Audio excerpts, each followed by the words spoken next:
இந்த செய்தியை உங்களுக்காக வழங்குவது யூரோ குரூப் மலேசியா.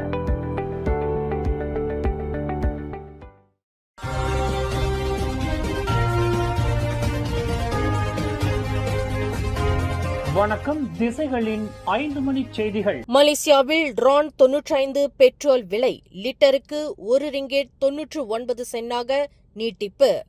பிரதமர் அன்வார் இப்ராஹிம் அறிவிப்பு. உலக சந்தையில் கச்சா எண்ணெய் விலை ஒரு பீப்பாய் $103 உயர்ந்த போதிலும் மலேசியாவில் ரான் 95 பெட்ரோல் விலை லிட்டருக்கு 1 ரிங்கெட் 99 சென்ட் என்ற நிலையிலேயே நீட்டிக்க அரசாங்கம் முடிவு செய்துள்ளது. தேசிய பயணீட்டாளர் தின விழாவில் உரையாற்றிய பிரதமர் டத்தோஸ்ரீ அன்வார் இப்ராஹிம், புருனேவுக்கு அடுத்தபடியாக உலகிலேயே மிக குறைந்த விலையில் பெட்ரோல் வழங்கும் நாடுகளில் ஒன்றாக மலேசியா திகழ்வதாக குறிப்பிட்டார்.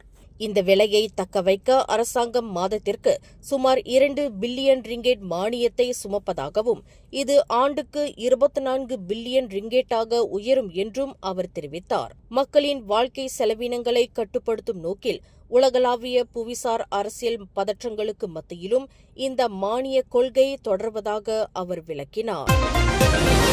அக்தா சேவபல்லி எனப்படும் வாடகை கொள்முதல் சட்டம் 1967 செய்யப்பட்டுள்ள புதிய திருத்தங்கள் வரும் ஜூன் 1, 2026 முதல் நடைமுறைக்கு வரும் என உள்நாட்டு வர்த்தகம் வாழ்க்கை செலவின அமைச்சர் டத்தோ அர்மிசான் முகமது அலி அறிவித்துள்ளார். இந்த திருத்தத்தின் மூலம் பழைய பிளாட் ரேட் வட்டி முறையும் ரூல் ஆஃப் 78 முறையும் நீக்கப்பட்டு அதற்கு பதிலாக வெளிப்படையான ரிடியூசிங் பேலன்ஸ், அதாவது குறைந்து வரும் நிலுவைத் தொகையும் இஃபெக்டிவ் இன்ட்ரெஸ்ட் ரேட் எனப்படும் பயனுள்ள வட்டி விகித முறைகளும் அறிமுகப்படுத்தப்படுகின்றன. இதன் மூலம் பயனீட்டாளர் செலுத்தும் தவணைத் தொகை ஆரம்பத்தில் இருந்தே அசல் மட்டுமின்றி வட்டியையுமே சேர்த்து குறைக்கும் என்றும் டிஜிட்டல் கையொப்பங்கள் போன்ற தொழில்நுட்ப மாற்றங்களுக்கு இச்சட்டம் வழிவகுக்கும் என்றும் அவர் விளக்கினார். மலேசிய மக்களின் கடின உழைப்பை பாராட்டும் வகையில் இந்த ஆண்டு நோன்பு பெருநாள் பண்டிகையை முன்னிட்டு ஒரு நாள் கூடுதல் பொது விடுமுறை வழங்கப்படும் என பிரதமர் டத்தோஸ்ரீ அன்வார் இப்ராஹிம் அறிவித்துள்ளார். இந்த விடுமுறையானது பண்டிகை வெள்ளிக்கிழமை அல்லது சனிக்கிழமை விழுவதை பொறுத்து முறையே மார்ச் 23ஆம் தேதி திங்கட்கிழமை அல்லது பெருநாளுக்கு முந்தைய நாளான மார்ச் 20ஆம் தேதி வெள்ளிக்கிழமை அன்று வழங்கப்படும் என அவர் விளக்கமளித்தார். அதேவேளையில் பண்டிகை காலத்தில் பொதுமக்கள் ஆடம்பர செலவுகளை தவிர்த்து குடும்ப தேவைகளை அறிந்து விவேகத்துடன் செயல்படுமாறும் பிரதமர் அறிவுறுத்தினார். மடானி அரசாங்கத்தின் கீழ் இந்தியர்களின் நலனுக்காக 8 மாநிலங்களில் 10 மின் சுடலைகளை அமைக்க பிரதமர் Datuk Seri Anwar Ibrahim 20 million ringgit நிதியை ஒதுக்கியுள்ளதாக பிரதமர் துறையின் சிறப்பு பணி அதிகாரி சண்முகம் மூக்கன் தெரிவித்தார். இந்த திட்டத்தின் கீழ் ஜொஹூரில் 2, பேராவில் 2, ஸ்லாங்கூர், மலாக்கா, கிடா, நெகிரி சம்பிலான், பஹாங், பினாங்கு ஆகிய மாநிலங்களில் தலா ஒரு மின் சுடலைக்கான கட்டுமான பணிகள் நடைபெறவுள்ளன. மின் சுடலை கட்டுமானத்திற்காக வழங்கிய மானியத்தின் தேதியிலிருந்து ஓராண்டுக்குள் அனைத்து மின் சுடலைகளும் கட்டி முடிக்க வேண்டும் என்பது பிரதமர் துறையின் கோரிக்கையாகும். செப்டம்பர் 25, 2024 வந்து பார்த்தீங்கன்னா பிஎம் வந்து 20 மில்லியன் கிலோமீட்டர் கட்டுறதுக்காக அனௌன்ஸ் பண்ணியிருந்தாரு. 4 மாநிலம் மட்டுமே அந்த காலகட்டத்தில் சொல்லப்பட்டிருந்தது: கெடா, ஜொஹோர், நெகிரி சம்பிலான், பினாங். அந்த அனௌன்ஸ்மெண்ட் செஞ்ச பிற்பாடு நம்ம அப்ளிகேஷனை திறந்துருந்தோம். எல்லா மாநிலத்திலேருந்து அப்ளை பண்ணலான்னு சொல்லிட்டு. அப்போ அப்ளிகேஷன் வந்திருந்தப்ப ஏறத்தாழ 8 ஸ்டேட்லேருந்து அப்ளிகேஷன் வந்துச்சு. அப்போ 8 ஸ்டேட் அப்ளிகேஷன் வந்ததுனால நம்ம எல்லாத்தையும் அக்கமுலேட் பண்ணுறதுக்காக என்ன செஞ்சோம்னாக்கா, எல்லா ஸ்டேட்டுக்கும் முடிஞ்ச அளவுக்கு நம்ம கொடுக்கணும்னு சொல்லி எந்த தொகை அவங்க கேட்டிருந்தாங்களோ அதே நேரத்தில் அது புதுசாக இல்லை அப்கிரேட் பண்ணுறதுக்கான பார்த்து அதுக்கு தகுந்த வகையில் அவங்களுக்கு மானியம் கொடுக்கப்பட்டது. குறிப்பாக கிடா, சுங்கைப்பட்டாணி, செமிலிங் வட்டாரத்தில் மின் சுடலை அமைக்க பிரதமர் துறை 2.5 மில்லியன் ரிங்கெட் மானியம் வழங்கியுள்ளது. ஸ்ரீ சுப்பிரமணிய சுவாமி தேவஸ்தானத்திற்கு சொந்தமான 3 ஏக்கர் நிலத்தில் இத்திட்டம் செயல்பட உள்ளது. கடந்த ஆண்டு விண்ணப்பம் செய்த ஆலயங்களுக்கும் அரசு சாரா அமைப்புகளுக்கும் இந்த மானியங்கள் வழங்கப்பட்டுள்ளன.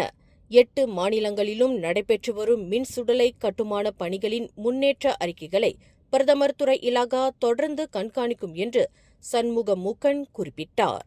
அதே சமயம் அனைத்து விதிமுறைகளையும் பின்பற்றி பெறப்பட்ட இந்த நிதியை மக்கள் பயன்பெற குறிப்பிட்ட காலத்தில் மின் சுடலையை கட்டி முடிக்க முழு முயற்சியில் இறங்குவதாகவும் ஆலய தலைவர் ராஜேந்திரன் உறுதி கூறினார். மடநேசங்களை விண்ணப்பம் செஞ்சோம். நம்ம விண்ணப்பத்தை முறையை அவங்க ஏற்றுக்கொண்டு சீர்திருப்பாக்கி எல்லாம் கொடுத்தாங்க. எல்லாம் விதிமுறைப்படி தான் நடந்திருக்கு. நிச்சயமாக நம்ம அந்த மானியத்தை முறையாக பயன்படுத்தி செய்வோம்.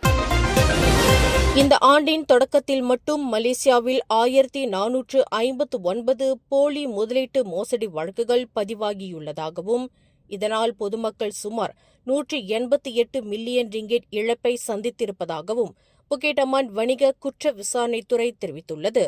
கடந்த ஆண்டின் இதே காலகட்டத்துடன் ஒப்பிடுகையில் மோசடி வழக்குகளின் எண்ணிக்கை 11 விழுக்காடு அதிகரித்துள்ள நிலையில் குறுகிய காலத்தில் அதிக ஆதாயம் தருவதாக கூறும் விளம்பரங்களை நம்பி ஏமாற வேண்டாம் என போலீசார் எச்சரித்துள்ளனர். பொதுமக்கள் எந்தவொரு முதலீட்டிலும் ஈடுபடும் முன் சம்பந்தப்பட்ட நிறுவனங்களின் உரிமத்தை நிதி அதிகாரிகளிடம் சரிபார்க்குமாறும் அடையாளம் தெரியாத தனிநபர் வங்கிக் கணக்குகளுக்கு பணம் அனுப்புவதை தவிர்க்குமாறும் அறிவுறுத்தப்பட்டுள்ளனர். நெகிரி சம்பிலான் சிரம்பான் 2 உள்ள ஏஇயோன் பேரங்காடி கிளையில் 2026 ஆண்டு நோன்பு பெருநாள் காலத்திற்கான உச்சவரம்பு விலை திட்டம் அதிகாரப்பூர்வமாக தொடக்கி வைக்கப்பட்டது. இந்த விலை கட்டுப்பாட்டு திட்டம் மார்ச் 14 முதல் மார்ச் 28 வரை என மொத்தம் 15 நாட்களுக்கு செயல்பாட்டில் இருக்கும் என்று நெகிரி சம்பிலான் மாநில ஆட்சிக்குழு உறுப்பினரும் ரப்பா சட்டமன்ற உறுப்பினருமான வீரப்பன் சுப்பிரமணியம் தெரிவித்தார். பயன்பாட்டில் இருக்கும் இந்த திட்டத்தின் கீழ் வெங்காயம், இறைச்சி, மீன், காய்கறிகள் உள்ளிட்ட மொத்தம் 27 அத்தியாவசிய பொருட்களின் விலைகள் கட்டுப்படுத்தப்பட்டுள்ளதாக அவர் குறிப்பிட்டார். விதிமுறைகளை மீறி அதிக விலைக்கு பொருட்களை விற்பனை செய்யும் வர்த்தகர்களுக்கு 2011 ஆண்டின் விலை கட்டுப்பாட்டு ஆதாய மீட்டல் தடுப்புச் சட்டத்தின் கீழ் கடுமையான அபராதங்கள் விதிக்கப்படும். விலை உயர்வு அல்லது விதி மீறல்கள் தொடர்பாக பொதுமக்கள் தங்களின் புகார்களை தெரிவிக்கலாம் என அறிவுறுத்தப்பட்டுள்ளது.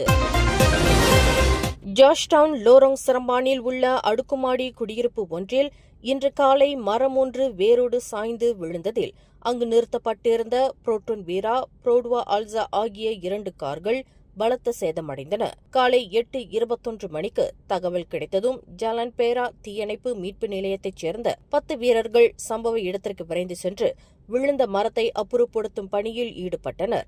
இந்த விபத்தில் கார்களின் மேற்கூரை பகுதி நசுங்கிய போதிலும் சம்பவத்தின் போது கார்களுக்குள் யாரும் இல்லாததால் உயிர் இழப்புகளோ அல்லது காயங்களோ ஏற்படவில்லை என பினாங்கு மாநில தீயணைப்பு மீட்பு படையின் உதவி இயக்குநர் ஜான் சாகுன் பிரான்சிஸ் தெரிவித்தார். மேலும் செய்திகளை தெரிந்து கொள்ள கீழே இருக்கும் பெல் பட்டனை அழுத்துங்கள். உங்கள் மகிழ்ச்சியை வெளிப்படுத்த லைக் மற்றும் ஷேர் செய்யுங்கள். தொடர்ந்து திசைகளோடு இணைந்திருக்க சப்ஸ்கிரைப் செய்யுங்கள்.